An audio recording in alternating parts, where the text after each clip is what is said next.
Alright, so Solidworks. Look on your desktop for the SW with the cube. There's others, but make sure it's the red cube. And I'll start to open. Solidworks 2012-2013, that's what we'll be using. It takes a little bit of time, and there we go. So upon first look at it, and it's still loading. Here we go. We could do a bunch of things. We could start a new document. We can open a document.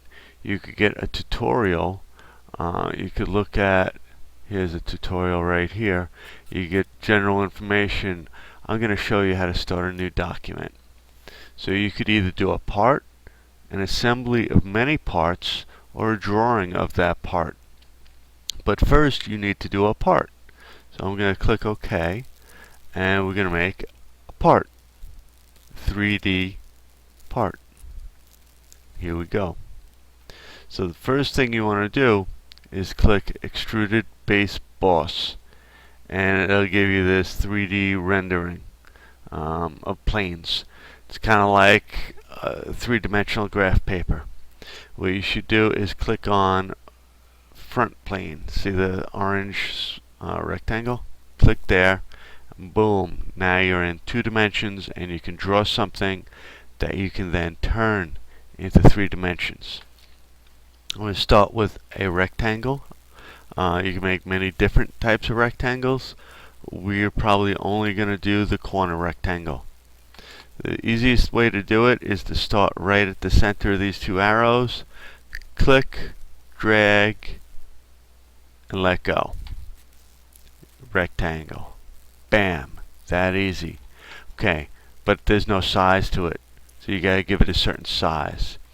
If you go up to Smart Dimension and click, and now if I click on this side, it tells me it's 2.6 inches. We don't really use 0.6 when we're talking about inches. You can also type in, let's say you wanted 2 1/4. 2 1/4. It turns it into 2.25 because the decimal 1/4 is equal to 0.25. If I wanted this side, I click on it, move it out, it's 1.56. Let's say I wanted that 1 3/4, but I don't know what 1 3/4 is in decimal. 1 space 3/4. Boom, 1.75.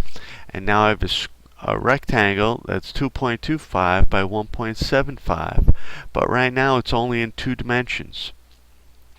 To put it into 3 dimensions, I'd go up here to Features, click there, and now click Extrude Base Boss. Extrude means to give depth to.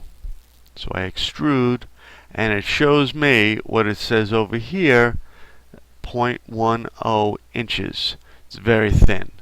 Let's say you wanted to make it 1 inch. Click, type 1, enter, and it moves it. I can click, I can push down, not click, push down on the roller of the mouse to move it so I could see from the side.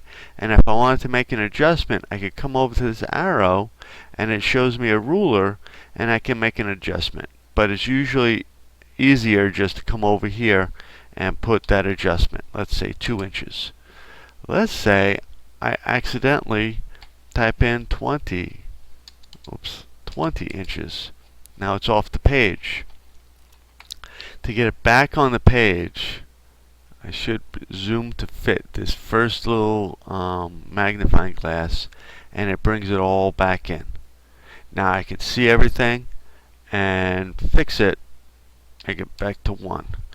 I click zoom to fit again, and it puts it right in. If this is the piece that I want, click check mark. Oh, I must have hit a decimal in there. click check mark, boom, now it's a solid piece and I can do stuff to it. Let's zoom to fit. I can change the view. I can view it from all different sides. I can view it from my different angles. I can see through it if I wanted to. Wireframe, dotted lines, the lines that are in the back that you can't see. And again, I can change. I'm going to go back to this view and go back to, oh, that wasn't it. That is my home view. If I roll the roller out, it moves it away from me. Let's say I wanted to put a hole in this. I can click on it and then click sketch and circle. Now that's just putting it anywhere. Now I want to make that a certain size, so I go dimension. Now to dimension a circle, you click on the outside of it and it tells you the distance of the diameter. So if I wanted a 1-inch diameter, boom, and that's from here to here is 1 inch. You have to be very careful, because if you type in over here, there's somewhere over here, it allows you at some point in time to type in a number. Don't. That'll only give you the radius, which is half. So you're going to get a circle that's twice as big as you wanted. I'm going to do one more thing before I stop this video, because this is long. It's 7 minutes now, and you're probably getting real tired of hearing from me. Features, extruded cut. This will let me cut through it, and if I turn it, click and turn it sideways, right now it's going to go through the whole thing. I can click up here through all, or I can go all these different tools. Through all will always, no matter how thick the surface is, always cut through it. Hit the check mark and it's gone. These will help you when you make your pendant, and I hope I was not too boring. If I was, oh well, do it yourself then. Use a tutorial and figure it out. There's no shame in that.